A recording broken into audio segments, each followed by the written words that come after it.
Hello, everyone. Good evening. Thank you so much for making a date with me. I have been shouting about Bookish Reflections for a while, and the fact that you are tuned in right now means that you listened and you are encouraging me by joining. Considering this is my first video outing, and I'm so grateful. Thank you so much.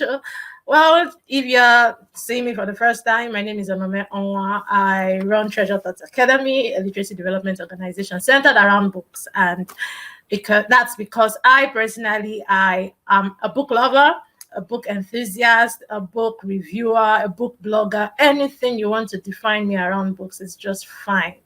And so Bookish Reflections is an opportunity for me to discuss about what I love the most, and that is books. I love books. I love discussing them, especially in relation to how they reflect our society. I believe that every writer is not writing in a vacuum. They are writing as a result of one influence or the other from the society at large, personal experiences, and whatsoever. And I, as a reader, am interested in what you have to say and how your message resonates with me as a human being, with me as a woman, with me as an African or whatever, or me as a universal human being. So Bookish Reflections is just a time for me to sit down with really awesome people, discuss about books and how they reflect our society, especially on social cultural issues, even political issues as well. And so without further ado, I have a very interesting guest with me. Her name is Chinyere Chukwudi Okeh. She's a writer, published author. Her book, Crevices of Corpse Heart, is a wonderful collection of short stories about the NYC experience. If you haven't read that book, please grab your copy. It's a wonderful book. You won't regret it. And also, she's a poet. I keep telling her that the next thing she has to do is publish some of those wonderful poems that she has been writing. If you visit her social media page, you will see them.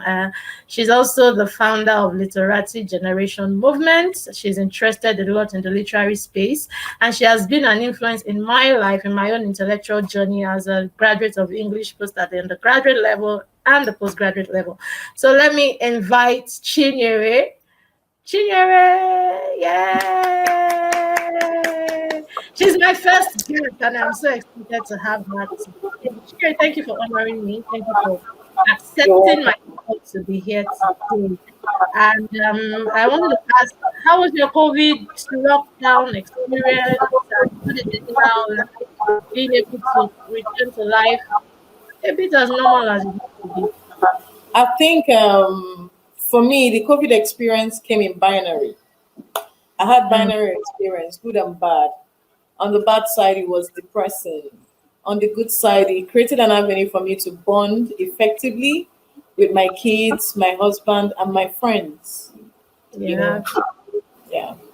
Yeah, the downside and the good side. So Exactly. At least we are alive to tell the story. yeah. Many Many don't have have the opportunity. So, I mean, we are grateful. very grateful, very grateful. And today we're talking about Stay With Me.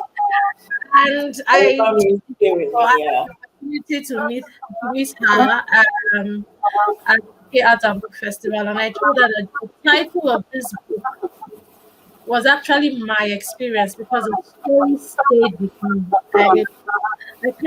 I can't talk about this book enough. It it has so much that we can discuss. And if we start discussing about each issue that is portrayed in this novel, I'm sure we will. When you read it, what was your overall impression about it? Um, Ayobami Stay With Me is from the title of the book. It reads like a plea. Stay with me, and it just summarizes the entire feeling. You know, the prevalent emotion in the story, both from the angle of virtually all the characters, from the major characters even down to the other minor characters. So Stay With Me is a book laden with emotions, and not just a singular emotion. It's a multi-layered emotion from diverse angles, from the angle of the protagonist, from the angle of the virtually all the characters come with different emotions. So you keep turning the pages, and you know there's this melancholy that oozes from every page. And that's what, because I love melancholic stories, you know. Mm, So I yeah. like, yeah, So it's a realist fiction. a It's true to reality fiction, true to life. Yes, I totally agree with that. it's true to That was reality. that was what it that was what drew me to the book. The fact that Yejide's story is something you can say you can identify with, even if it doesn't happen to you personally. You see these stories happen in probably your family in terms of the way a woman is treated when she has a delay in childbirth, Termed barren. termed barren, yes, and we will get to that. But you said something about lots and lots of layers of meanings and so many things that we can unravel from this book. Which particular issue did you see? Which one stood out to you? Because there were so many. She talked from the issue of infertility. I can see a bit of oppression. I won't say a bit oppression of the woman. Even by women themselves. I saw betrayal of trust in a marriage. I saw family drama. I saw the issue of polygamy. I saw even political instability was highlighted, in the book. So, which of all of these issues, and maybe I've not even mentioned some that you also identified with or you saw, which one stood out to you as a reader, and you're like, okay, this is a real issue that we should be talking about.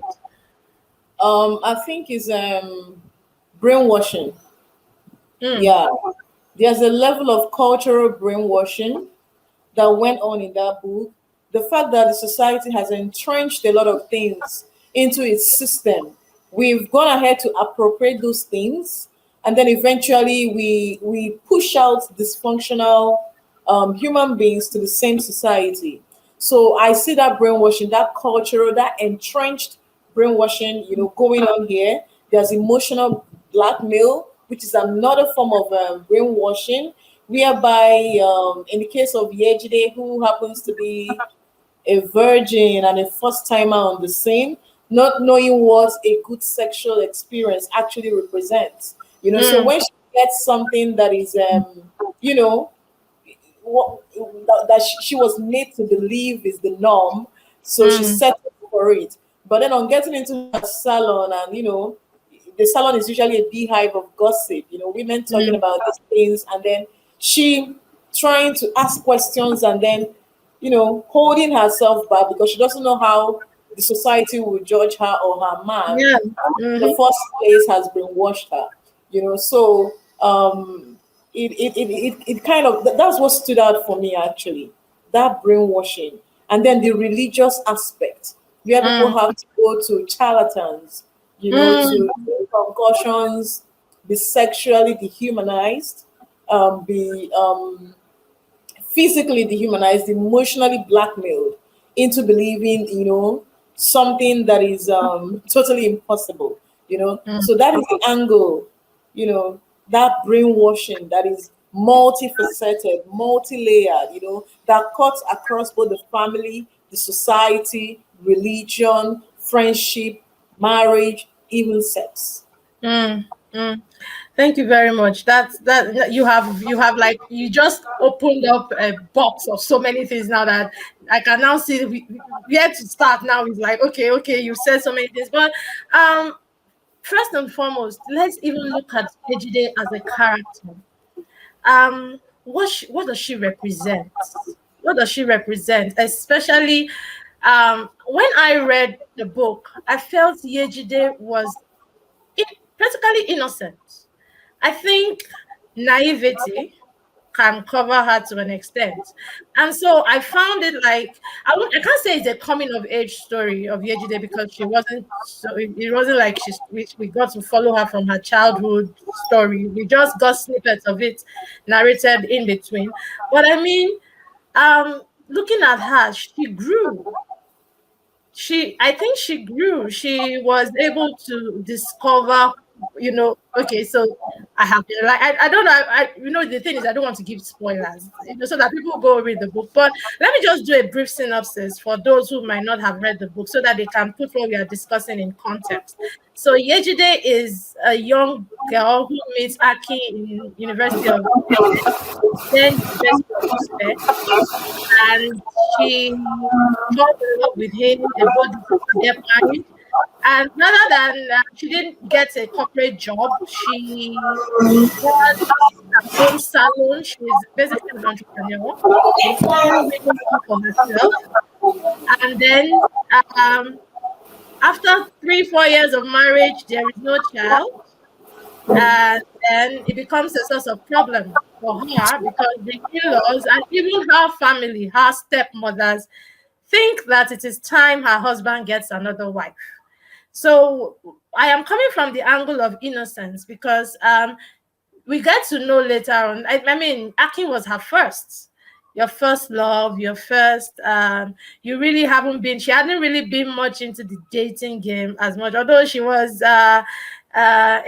She was painted as an outgoing person back on campus, but Akin was actually the first active relationship she really had, and so she hadn't had sexual encounters and all of that. And by the end of the story, we discover that she was beginning to make decisions for herself. She then realized, okay, I can't do this anymore. This is not good for me. And so she begins to take steps, active steps basically live her life on her own terms, basically. So tell me how you were able to just tell me about your overall perception of this. What does it mean to the average person or anyone who picks up this book to read? Can you come again with the question, please? Okay, I'm asking about Yejide as a character. I said personally I found her to be innocent, especially when she started in her relationship with Aki. He was the only man she knew. He was the only man she loved. So, is there any? How do you see her? What does she represent? I believe she represents every innocent girl out there who hopes to find a perfect man, get married, have a perfect family. And she didn't know much as to how.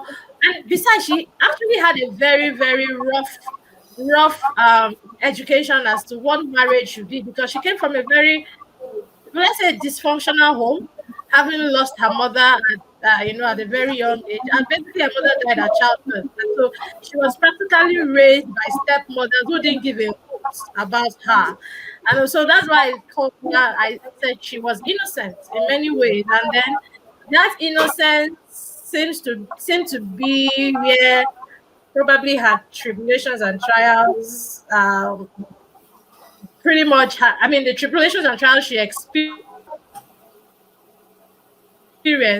her innocence couldn't really understand it or wrap its head around it. So that's how I saw it. So as you as a reader, how do you find her character? What does she represent to you as a reader and as a woman? Okay, for me, far from innocence, which is just a part of it. Um, Yejide represents naivety for me, because the truth is that she's not totally innocent. She was well aware of what she was getting herself into the very first time she fell for a man while on a date with another person, um, at the Movie theater. cinema. You know, Yeah. the first thing that attracted her was the pink lips. Yeah, okay, Up yeah. to the I mean, end of ladies and even people, up to the end of the story, when she seemed to have grown, to have gained experience, to have borne the consequences of her decisions, because she had a choice. She had a choice. Even when she seems to have grown, you can still see her admiring the pink lips during the burial, finding Mm, it still irresistible. And then the story ends on a note of a possibility of return. mm, Because even as she was saying no, it was obvious. Dotto said something which I liked. That is Aki's brother. He said, yeah, Yejide is easy to love, mm, irrespective of the magnitude of the offense. All you needed to do is to apologize to her, communicate with her, open up to her, and she will forgive you. mm, He's saying it from the standpoint of his own experience because she took advantage of Yejide, and when she opened up to her, She forgave him, sort of. Yeah, when you did, yeah. So if she could do that for Dotun, whom she despised from the beginning on different levels. So Dotun made Ake to realize that you have this woman through and through. You can actually apologize to her. So I see her as an easy woman. Mm, Easy in the sense that it was easy for her to accept things. It was easy for her to live with things that were obviously detrimental to her sanity, to her well being, to her emotions, but she chose to stay. So she mm, was so easy, even easy to break. We see how easily she slipped into a mental breakdown. So she's a mm, very simple person. She's a very naive person. She lacked experience. I mean, she didn't have any memo, you know. She didn't have any prior experience with another guy enough for her to know that, okay, this and this is how I should follow a man. When I make this and this mistake, I should be able to put this react in this manner. When a man does this certain thing, I should be able to react in this other way. She didn't have any of that, you know. And you can see two people coming from their different dates and then breaking up with those people the very night that they met. You know, mm. so I see her as a very easy person, simple person, naive person, and then with a little bit of innocence. Yeah. With a little bit of innocence. Okay, so Yeah, she's not completely innocent. she's not completely innocent. Okay, well, I now with the way you've explained it, I see what you mean. Bringing it back to African feminism. Many people have defined feminism in so many ways. And I personally have always said that probably the beauty of feminism and it's also terrible parts of feminism, it's in the mild discussion. Um, Everybody has an experience and finds feminism in a way they relate with, in a way that speaks to their personal experience. And feminism itself started as a movement to challenge society's handling of society's way of treating the woman. All right. So, what does African feminism mean to you as a scholar, as a woman? What does it mean to you personally? Okay, for me, there is really no African feminism. Okay. I'm concerned. Feminism is a Western concept made, created, and adapted to suit the Western society, in which, Mm, um, through the means of intellectual exchange, cultural exchange, Africa adapted feminism without necessarily testing it, you know, to see its adaptability to the African environment based on our history, based on our experience. And that is why you have okay. variants of African feminism.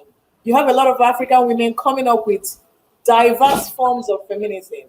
So I choose to divide feminism in Africa into two poles. We have the intellectual feminism, and then we have the social feminism. So to start with intellectual feminism, which is where I'm going to dwell more on because it has a lot of credibility, it has a lot of symmetry, it has order, you know, and it has a history. Um, Akachi Admiral actually propagated a certain kind of feminism called snail sense feminism, whereby she believed that women should actually learn to be cautious, be slow, learn to dialogue with the men.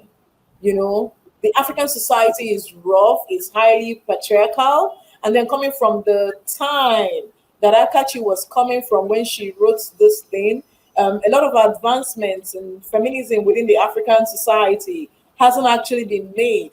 So she propagated snail sense feminism. You know, when you look at the quality of a snail, they had back for Mm, bearing burden, the mm, simple nature for moving slowly, you know, above obstacles and all that.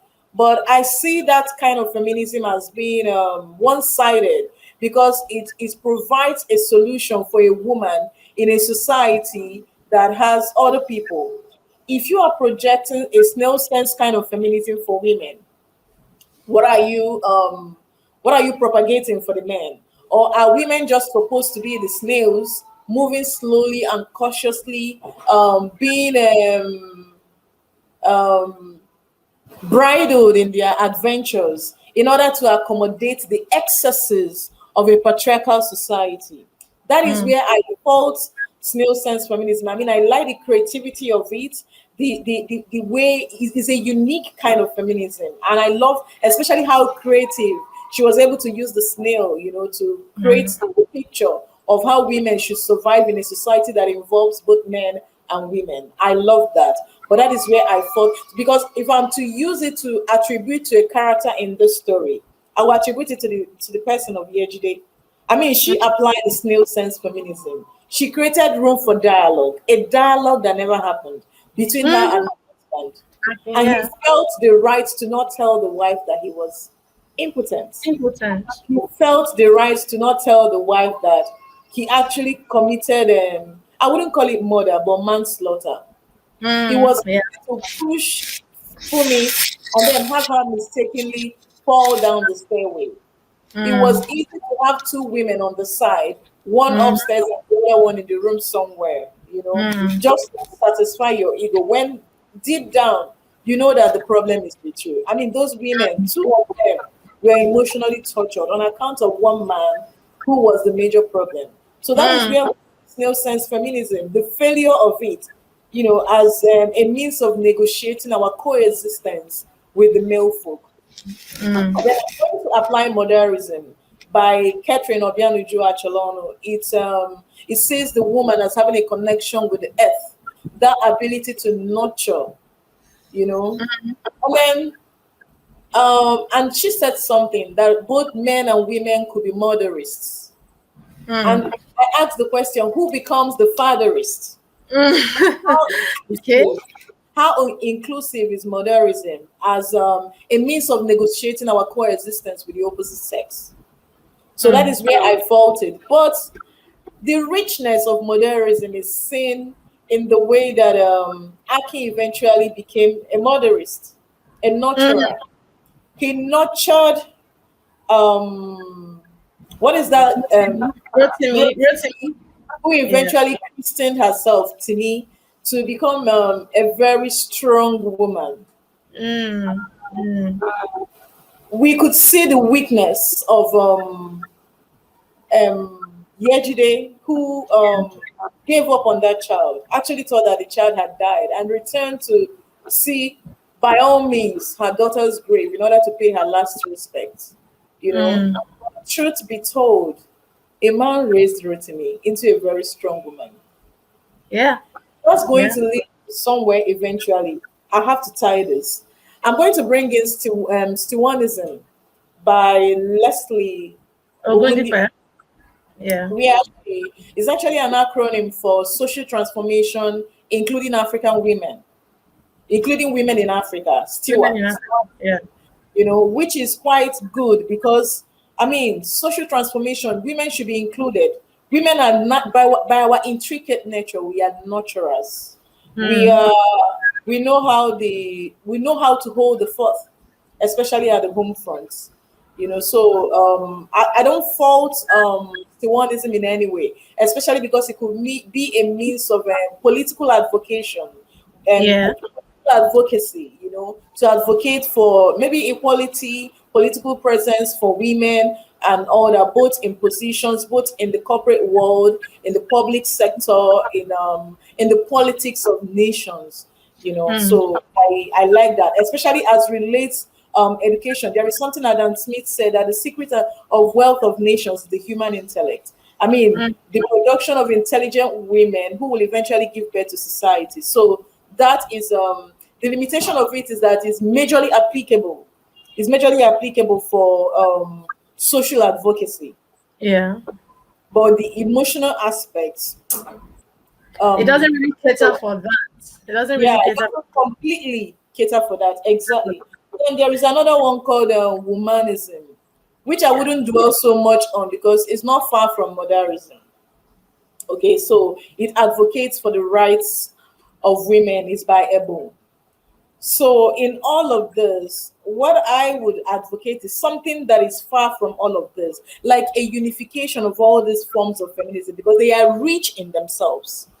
They are Mm. rich in themselves. They can actually be used to negotiate. But the thing is to fuse them in order to form something that is rich, that is authentically African, that is attributable to our experience as Africans. So we don't just have to borrow feminism and then practice it in Africa, irrespective of the fact that the African experience is completely, totally different from the Western experience. So Yeah. that is where I advocate for some form of a human angle to feminism, because this is for intellectual feminism. When we go to social feminism, we see that people actually, there is a saying that I came across on social media, that when a woman has more money, she feels she doesn't need a man. Mm. She feels independent. But when a man makes more money, he feels he needs more women in order to Mm. assert his ego, and that is a product of the society. We've made it in such a way that we are divided along so many lines, of which gender happens to be one of them. So we feel like having more of each other or less of each other will assert our independence. And that is where the family comes into place. A lot of people come on social media and propagate ideas that serve their private, individual, and selfish purposes, and Mm. then have recruit other people in order to validate those ideas. And then we take it hook, line, and sinker, forgetting the fact that we are in a broken world. The world has become increasingly violent because we have failed to achieve some form of cohesion amongst each other. Women are raped on the daily, as even men are raped now, young girls and boys. Yeah. So we have a thoroughly dysfunctional society, and all these things can be traced back to the family. I mean, look at a family like Yejide's. Is. See the background she's coming from. Without a mother, surrounded by mothers, women, Mhm. Yeah. without a mother, Yes. touted by the supposed mother figures in her life who should have that fellow feeling. This child, the mother died at birth and all that, and then reach out to her. So she was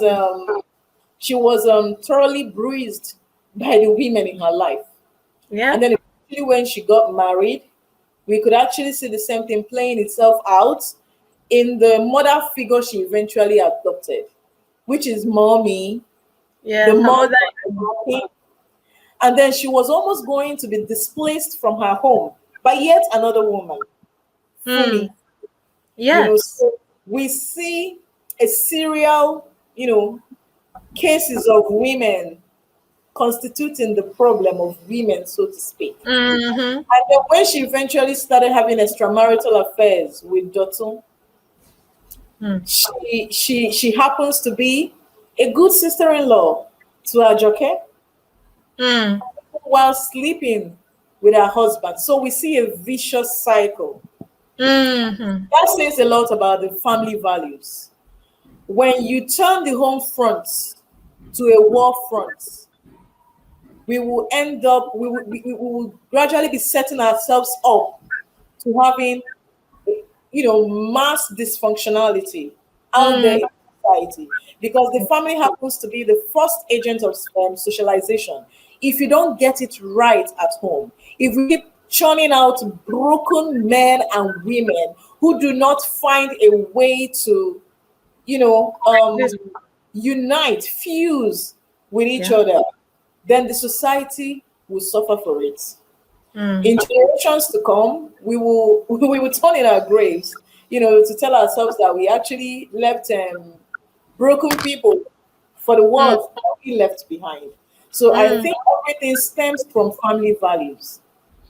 And that is where I fault feminism as being incapable of negotiating the African experience. It is Mm. not the adaptability of it. We only have to take a certain aspect of it that applies to us while bringing all these various forms of African feminism promoted by African women to achieve something. But now, what happens to the men? I mean, we are women, we are mothers. We were raised by men, fathers. We have brothers. We have birthed boys. So, how can we possibly promote a theory that only treats our issues as women and then leaves out the men folk? That is why we have broken men that cannot even stand up and, discuss their issues, like the Akis and the Dotus, men who could actually go to any means to cover up something that is ordinary. I mean, when a woman is barren, it is easier for the society to come out and point hands. Oh, she's having infertility issues. Oh, she's barren.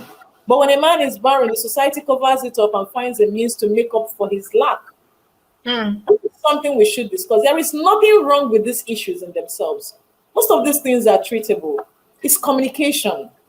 Mm. It's communication, cohesion between the two people that have signed up to be together. You understand? So everything still boils down to training. Everything still boils down to the family. Everything still Yeah. boils down to um, socialization at the home. How Mm. do how do mothers and wives and husbands relate in front of their children? How do women actually and treat the issue of do you raise your daughters to serve their brothers and then leave the men to just relax and watch television, and then in the future you cry when these men cannot function even in politics because they are Mm. men who believe that they are supposed to serve, they are supposed to be served. So when they go into politics, they fail woefully. That Mm. happens to be the problem of Nigeria because we Mm. have very dysfunctional men that are incapable of negotiating, you know, their political agendas of functioning because they Yeah. have not been allowed to function at the home front. They have always been served. So when they are in the position to serve, they can hardly serve. So You everything said starts from the family. And that yes. is where both men and women are supposed to fuse together to achieve something that serves the peculiarity of the African society. Yeah. You said so much. In fact, there was one thing you said, and you talked about families, the home front. And I remembered reading Buchi Emecheta talk about her writing, and she said, "People call me feminist, but I call myself a feminist with a small letter F." She said, "Because I write about the woman and I write about families." And I wanted to draw a parallel with the way Buchi Emecheta wrote her autobiography in the book Second Class Citizen. And everything about her was about her children. She was so in she didn't care what she had to give up.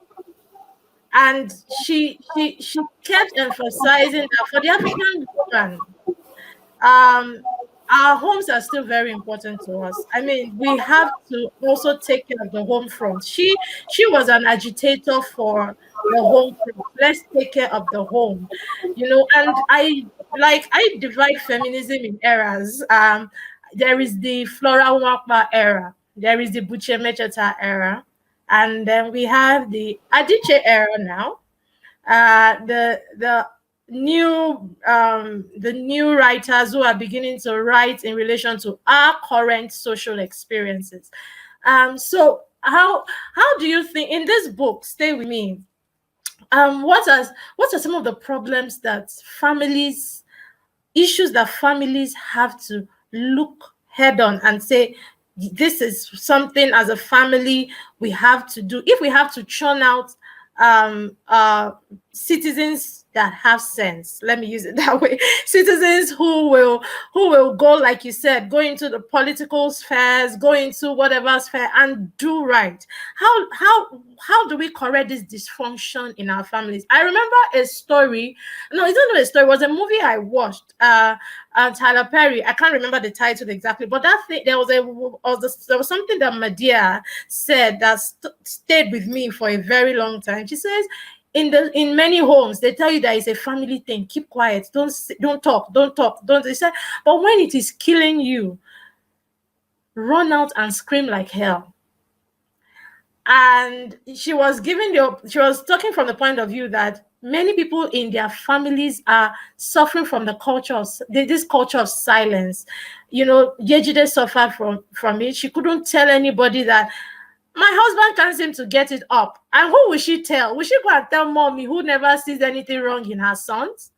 Mommy never thought about it. Like, why is it only Yejide that has to climb the mountain? Did you see the grueling experience she had to go through just because she was looking for a child and all of that? So what do we do in the family to correct a lot of these dysfunctions, a lot of issues at the home front? And like Emechita kept talking, I am writing about families, and Emechita understood the importance of the home front. Even she, as a woman, wanted to do everything right by her home, even if she walked out on her husband, and reason being that the man was detrimental to her health, her children's health, her well-being, and her children's well-being, because everything she kept talking about was my children, my children, my children, my children.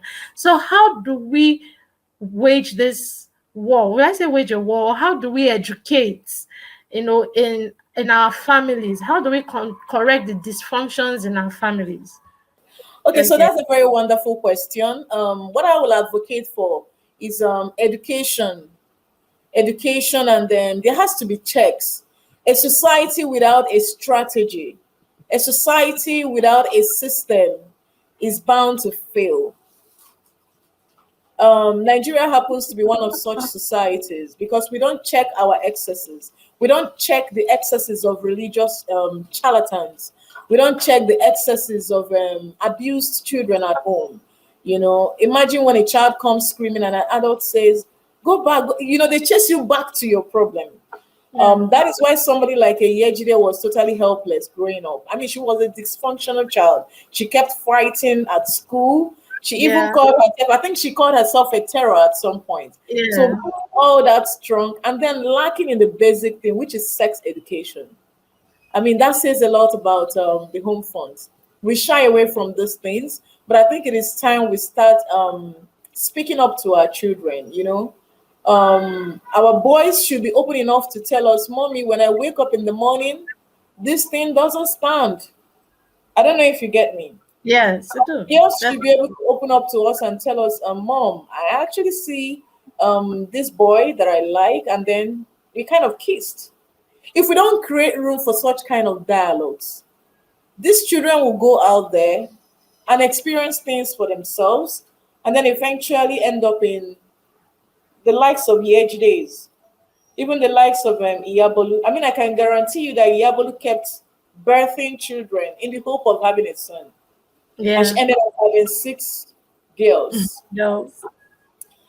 So and we see the lady that came visiting at the salon actually told the Iyabolu that Yeah. her daughter, whom she actually wanted to be a doctor, she told her that no, that she will never be a doctor, that she will just grow up and get pregnant. I mean, those are the preconceived notions that the society has allowed to hold sway over a long period of time. That is why when you go out there, I mean, an Albero can look at a woman, no matter how good you dress, they will tell you, she's a prostitute. Mm. A successful woman, oh, she used her body to get to where she is. Because we've made women to look so small. We've made women to look so little. But the few times we've allowed these women who are actually the servants at the home front to perchance get into politics, get into social advocacy, we've seen how brutal they are in service, Mm. not animosity, in service. So those are Mm. the things we have to begin to address at home. Proper education for women. If Yejide was properly sexually educated, she wouldn't be so naive not to understand what was right in front of her. She Mm. wouldn't settle for less. And as Mm. much as she loves her man and would love to stay with him, she would actually, I see her as a woman that is capable of supporting her husband till he Mm. gets treatment. Mm. She's a woman that has the capacity to love, that has the Mm. capacity to wait, you know. Mm. So she couldn't be said to be totally naive. So it's now the man who had the issue that couldn't own up to his problem, that couldn't give room for dialogue, that couldn't create room for communication.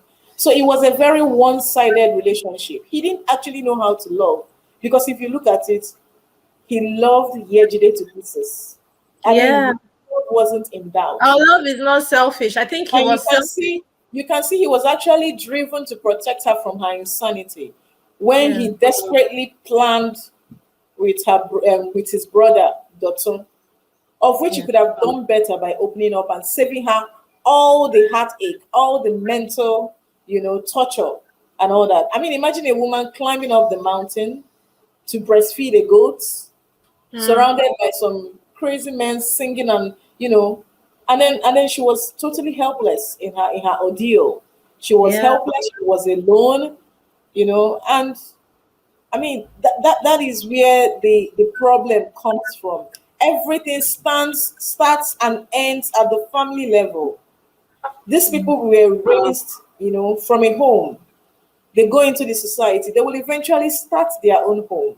So when we don't train them well, they will actually end up transferring all those their agitations um, and their some of their problems to the next generation. I mean, look at those innocent children gambling with the lives of children. Mm. You know, so that is it. I think is proper education. We should educate our girls. We should educate our boys that it's okay to be weak. It's okay to be vulnerable. It's okay to cry. It's natural to express emotions. It is okay to be open. You know, there's something the Igbos would say. Where I come from, I come from Umbisi. There's something we normally say. We say, "Epugepu merente." Mm. Ano, What does sorry, Epugepu merono. Anoganu merente. I will translate. Um, Being hard of hearing is the problem of the ear. And then remaining mute in your problem happens to be the problem of the mouth. So we should tell our children that it is okay to speak up. It is okay to be open. The only thing is that you have to know who you are opening up to, and be sure that you are opening up to a channel where solution and succor would come from. And then in Aki's life, I happened to see Yejide as that figure that held so much salvation for Aki, if only he had made a better choice. better choices? That's the I love that word, making better choices. Okay.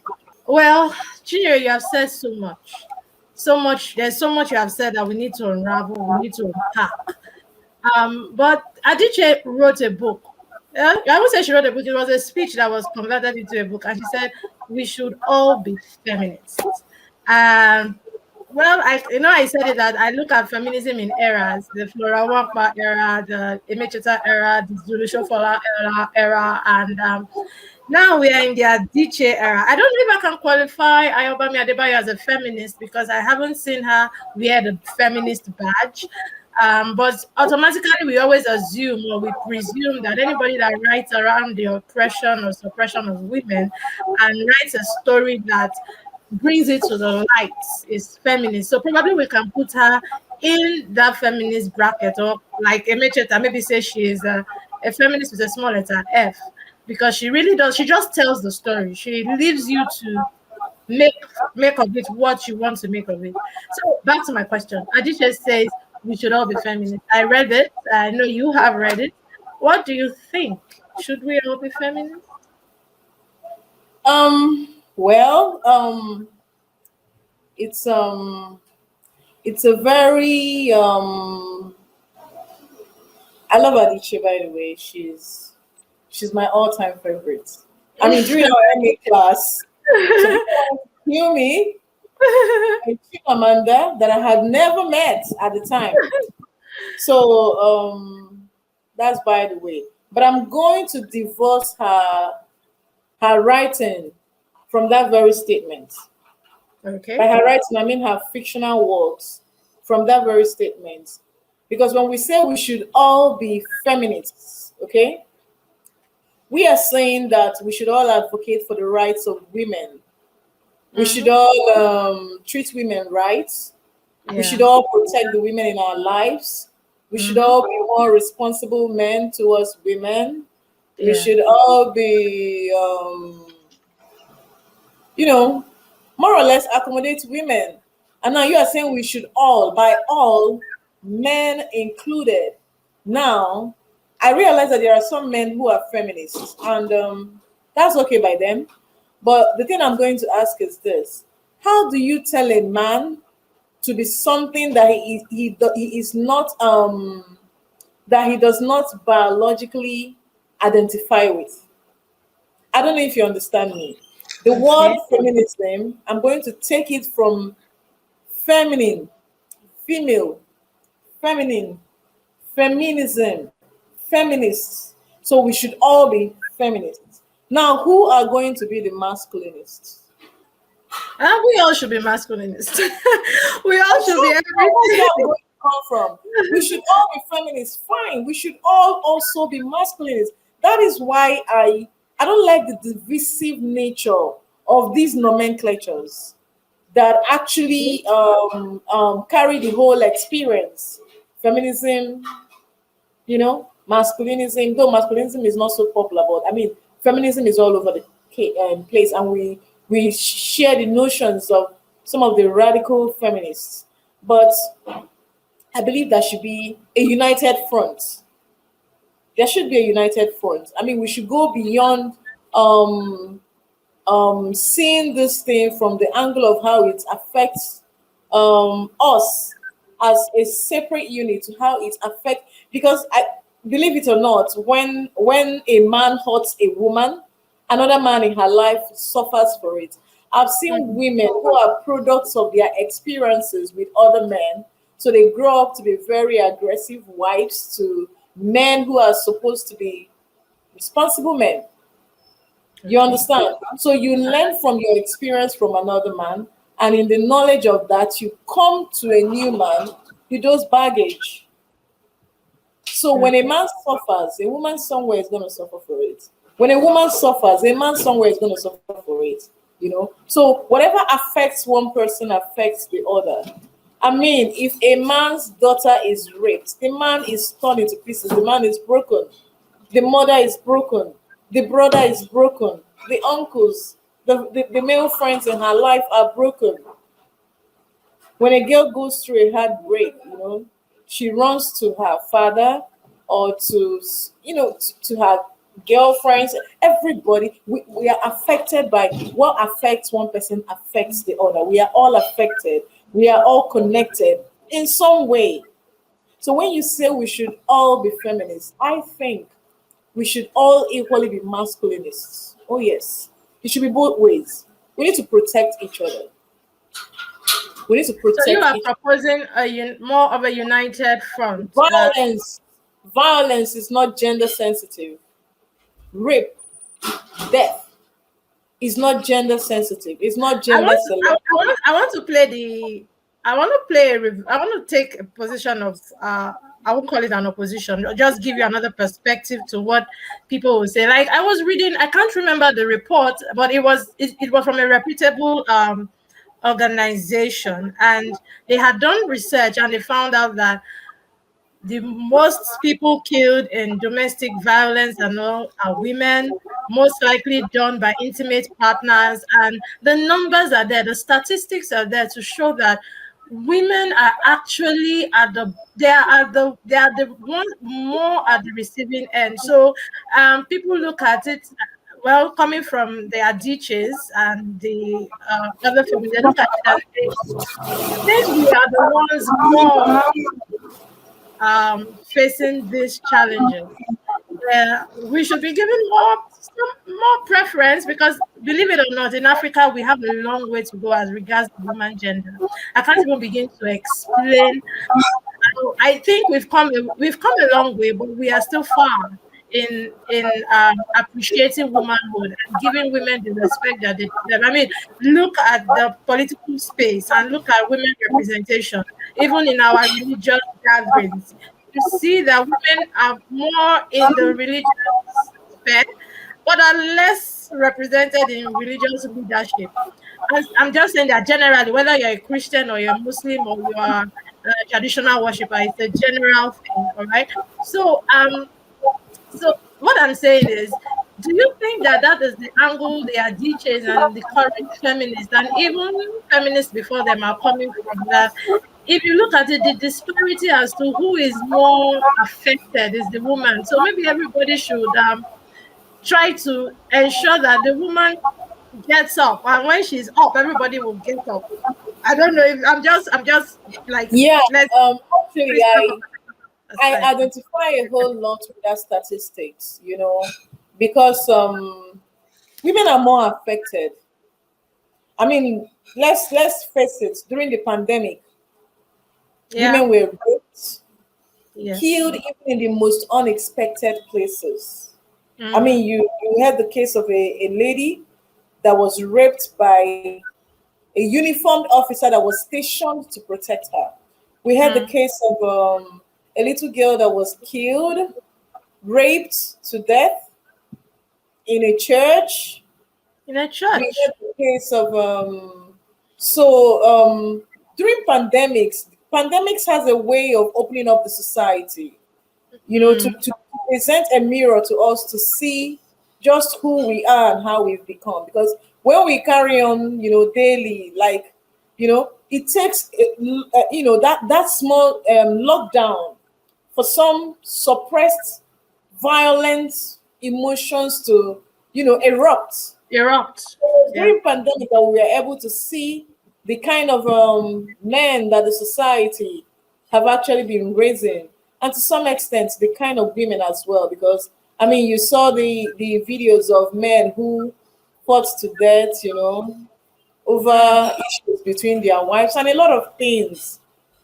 Everything boils down to the family, on a man, because the men who are raping and being violent to women actually come from homes. They come from somewhere. The society should begin to nurture both, children at home should be nurtured. Children on the streets should be nurtured. Government should set up, I mean, NGOs, we have to rally around each other, set up things in place. We have to go through the process of re educating ourselves, on learning certain things. I identify with that statistics, and it's a pity because women are mostly, majorly, at the receiving end of violence. yeah. That's why I said something earlier, that because we've been raised to serve, when you see women in service, you see them doing wonders.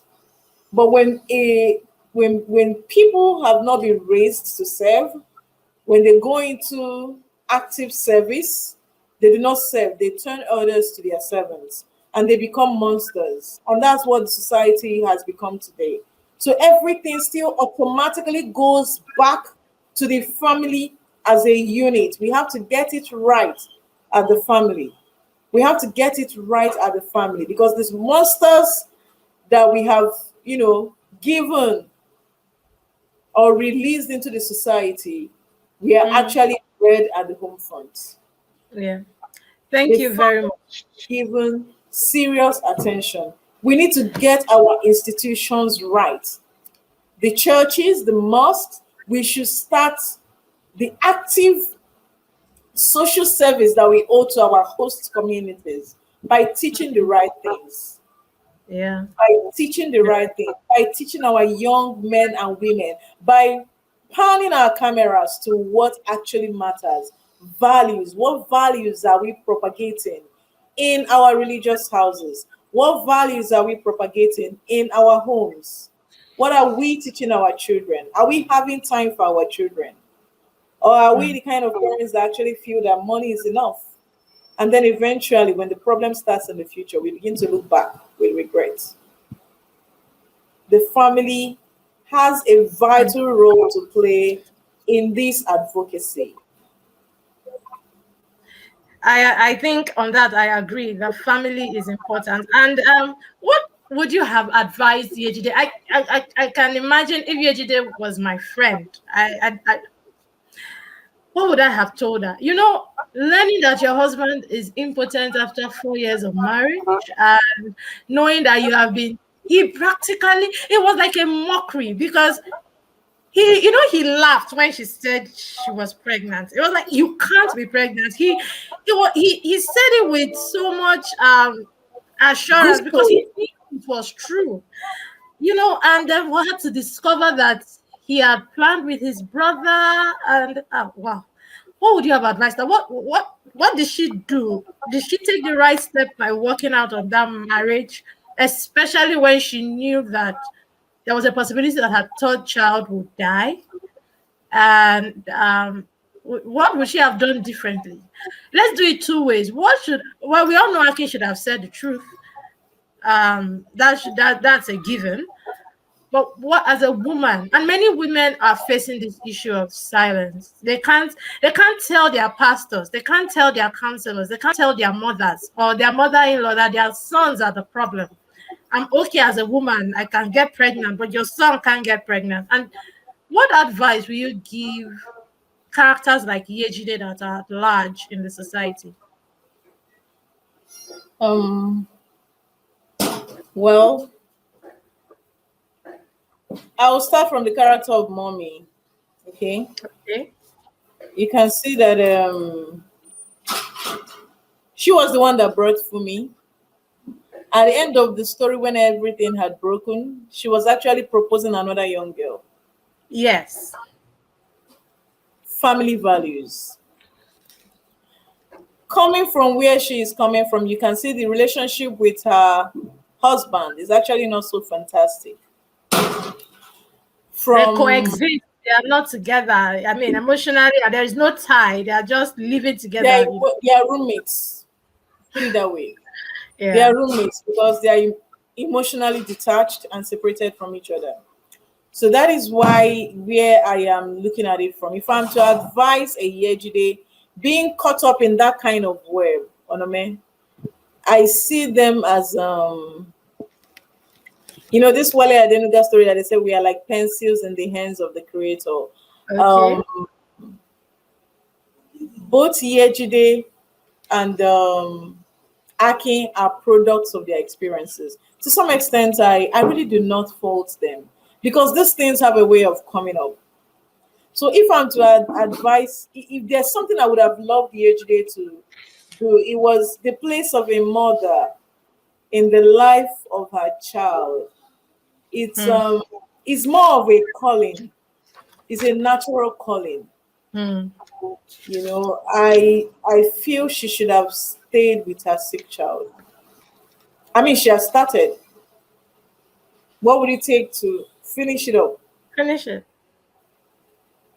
I think she's going That to is, regret get that to for a the while. first child.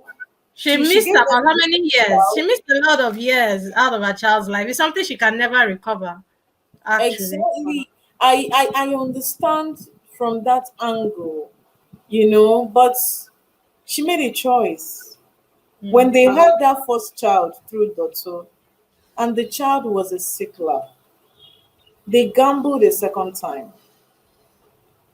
And then they had Sheson after Olamide, and Yeah. Sheson was a sickler. And they went gambling again, this time around against Aki's wish. And then Rotimi came forth, a sickler. There is an element of choice. You know that you and this person are not, should I say, genotypically, by in terms of genotype, you and this person are not compatible. And then you made the choice. The first time, the second time, then the third time. That was a gamble with the lives of innocent children. And then watching them die like that, and then leaving without giving the third child a chance to even survive the ordeal, of which he eventually did. That's why um, there's somebody, I was speaking with a friend, and the friend said, God has a very great sense of humor. Hmm. How did she say that sometimes when we least expect it and He just twists things around, you know. And then nature actually, twisted the whole narrative to favor the child, and the child survived, you know. So I don't know. I keep asking, that's the confusion of this book, and that's the beauty of this book for me, because Yeah. you ask yourself, at what point should I give up on the ones Mm, I love? At mm, what point should I give up on love, on the ones I love? Husband, children, do we ever really have to give up? mm. What is that thing that will push us so much to the wall that when we have to bounce back, we have to jump over them and, you know, take a move? That is what I can't answer. And that's Mm. the beauty of Ayobami's book. The fact that there is hope in Timi. For me, Timi represents hope for the future. For me, Timi represents resilience. So throughout the bleak narrative, from the beginning to the end of the story, we get to some point and we tell ourselves, okay, here comes hope. It's been a dark tunnel of Aki's experience with his kind of mother, quite unique. And then Yejide's experience in the hands of a father that saw her as the reason for the death of his sweetheart. And then of the mothers Yeah. who were actually supposed to love her that didn't, standing alone all through her life.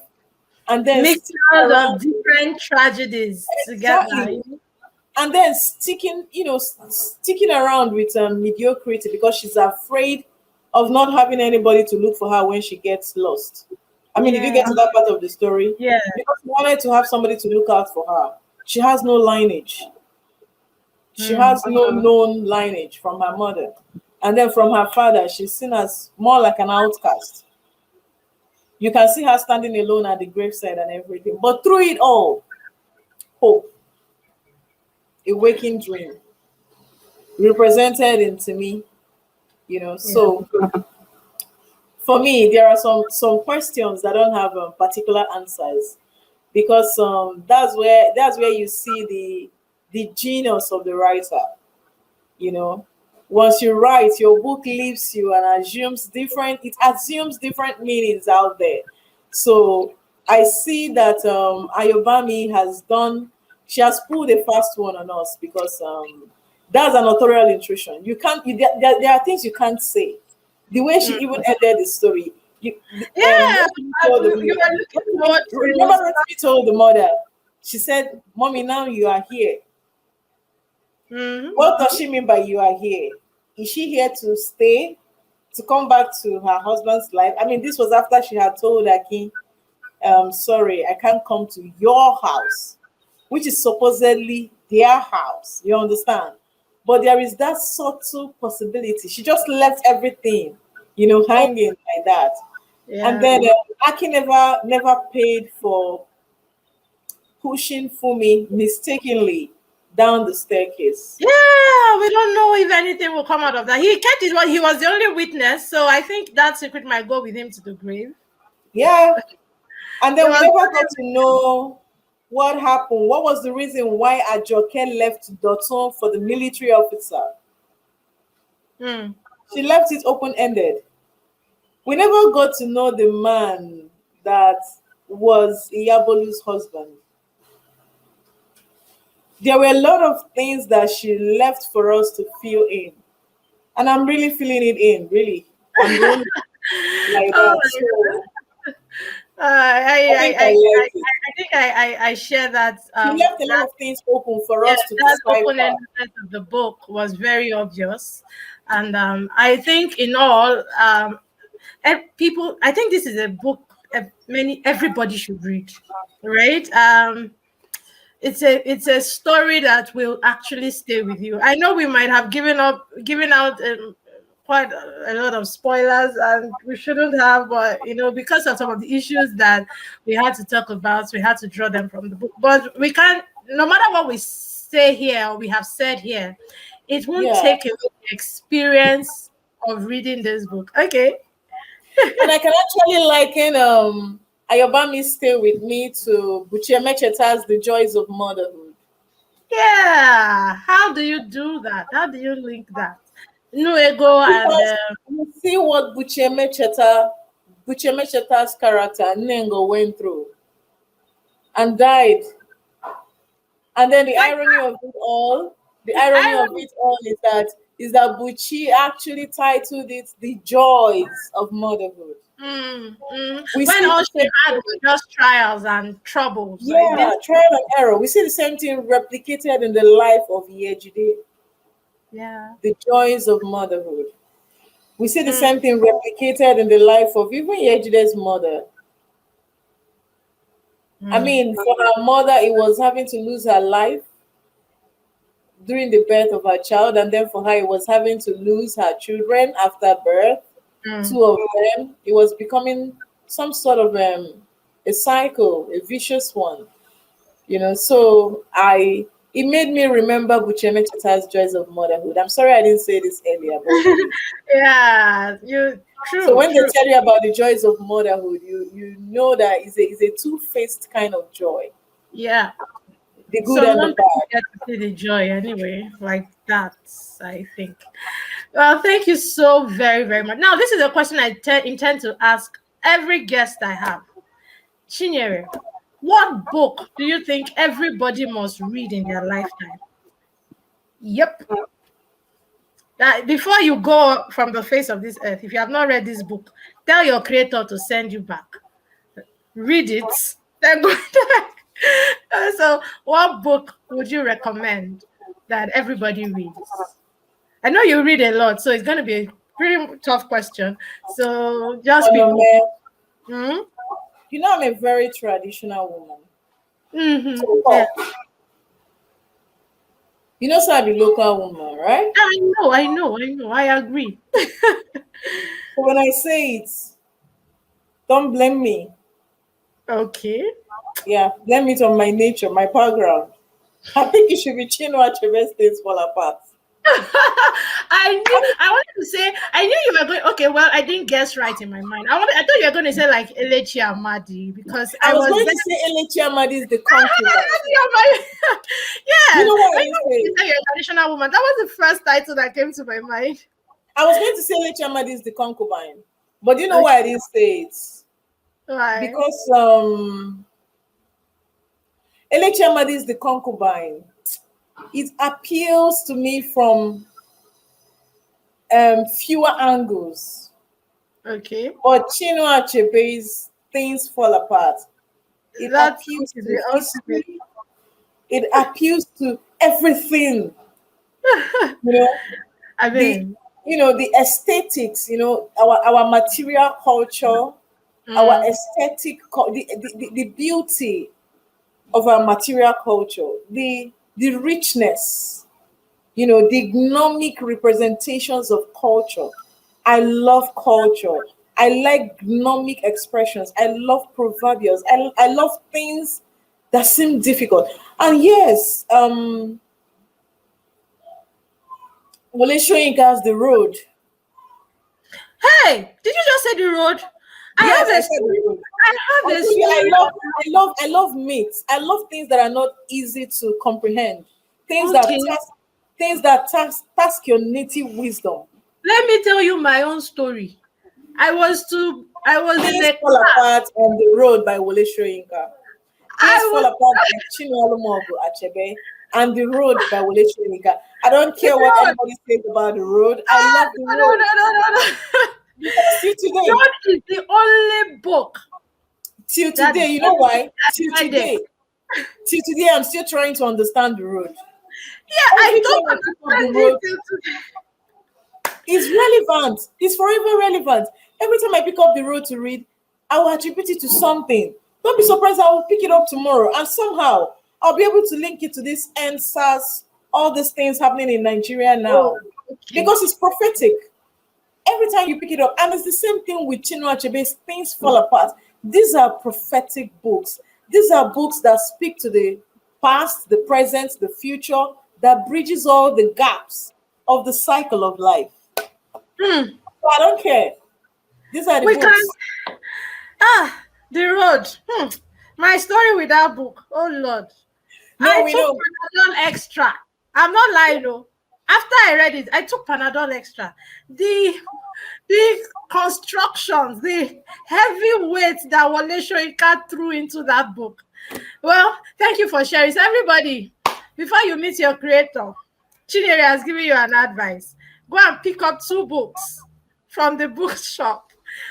Chinua Achebe's Things Fall Apart and Wole Soyinka's The Road. I can vouch for Things Fall Apart. But at the road, be ready. So if you're not in the right frame of mind, don't think about it. I think I agree with you as to the prophetic nature. Wale Soyinka's books have always been prophetic. Even if you pick Lion and the Jewel, or even when you pick The Trials of Brother Jero, everything speaks to our political climate now, speaks to our sensibilities in Africa right now. So, and that's the beautiful thing about books. Books reflect our past. They talk to us about our present, and they show us what the future might just be. And yes, so Chinyere, you have been an awesome guest. I don't know how else to thank you. But beyond here, I will thank you. I will find a way to deliver my thank yous in the most appropriate ways. But I have learned a lot. We've talked about African feminism. We've talked a lot about Stay With Me. And if you have, I still want to reiterate, get this book. I got mine from Oida Books. You can get your anywhere books are sold. I think you should be able to get Stay With Me. The book is sure going to stay with you. The story is sure going to stay with you. Chinyere, thank you so much for coming on my first episode. Yes, thank you for coming on my first episode. I'm so glad I got to do this with you because one, you're a long-time friend, and you have been a huge influence to me as a literary person. So I love when we banter about books and issues in books, and we throw ideas back and forth. Yes, and And I'm when going we are to. done with this, we are still gonna keep talking about this. We will keep talking about this. Some And things that you said I off the want camera. I want to set you up. Yes, I want to set you up. Please, you have not read Chinyere's book. Just go to Parisia Books. Just go and just say you're looking for Page book on its page up. books. Page books. Okay. Alena Are they not the Memi. same? Are they not the same? I thought they were the same. Just join them. Page books, Join them. Paris, Page books, the same Parisia. building. Yeah, so I remember because I know Parisia more. So page books, you can order it. I am telling you, that's my best story, International CCA. Just go there. Just look for that book, read it, and yes, I think you're also a contributor to International CCA. Yes, Yeah, but in my book, did you say International CCA happens to be your first best story? I thought you should be talking about okay. a feminine dream.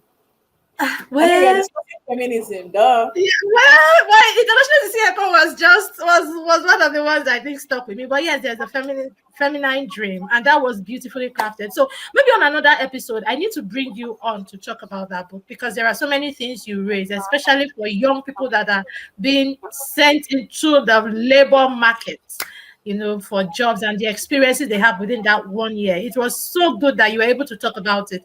I don't see a lot of literature on that one important. Many youths have made decisions of a lifetime in that 1 year. So I think it's important that we talk about it. So one day on Bookish Reflections, I'm going to have you on again where we can discuss the book. Yes, I and look then forward to it. I can't wait.